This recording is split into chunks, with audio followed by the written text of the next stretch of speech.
Continuing on with the War of 1812, after Oliver Hazard Perry's victory on Lake Erie, the United States was able to push into Canada. They defeat the British in Canada at the Battle of the Thames River. Tecumseh passes away in that battle, which is a key factor for these uh, battles between Native Americans and the United States, because Tecumseh was kind of that leader for the Native Americans, and he was especially the leader that was recognized by the British. So their support starts to fall apart with each other.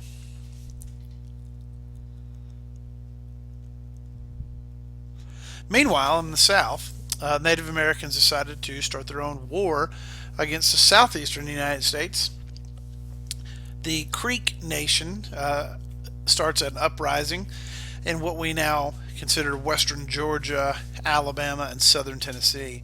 Andrew Jackson, along with the Tennessee militia, ride to the rescue and defeat the Creek, and they force them to sign a treaty giving up millions of acres of land.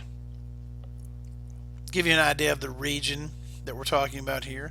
Southern Tennessee, the Tennessee River borders with northern Alabama, northern Georgia, the western Georgia border, and primarily this area you see here. A lot of Native American names are still used today throughout Alabama and southeastern Tennessee or southern Tennessee. The British attack Washington, D.C. President Madison is forced to flee the White House.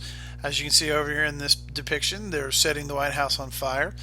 Dolly Madison, his wife, saves an iconic picture of George Washington. Here's a reenactment of the burning of the White House. Here's Dolly, President Madison's wife. And here's the picture of George Washington that she saved from the fire.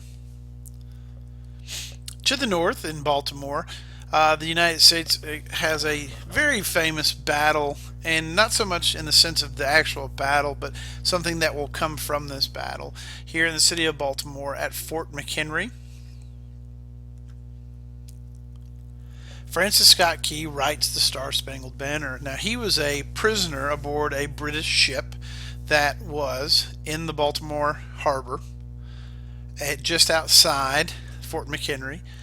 As the British began their bombardment of Fort McHenry, as you can see here from the picture, Francis Scott Key witnessed the entire event. And the message of the Star Spangled Banner is obviously that even after the bombardment of these British naval ships, that this flag still remained intact, meaning that the United States did not lose the fort overnight. And the final and one of the most famous battles of the War of 1812 is the Battle of New Orleans. Andrew Jackson, who had his success in his war against the Creek, is able to go into New Orleans and soundly defeat the British, which New Orleans, as we studied with Louisiana Territory, was a huge port for the United States. We desperately wanted and needed New Orleans. One of the ironic things about Jackson's victory is that it actually takes place after the treaty had been negotiated to end the War of 1812. Communication took so long at that point in history, they had a hard time, relaying information. So Jackson fights this legendary battle, becomes a hero of the Battle of New Orleans, and the war had technically already ended. But Jackson and his men didn't know that so much.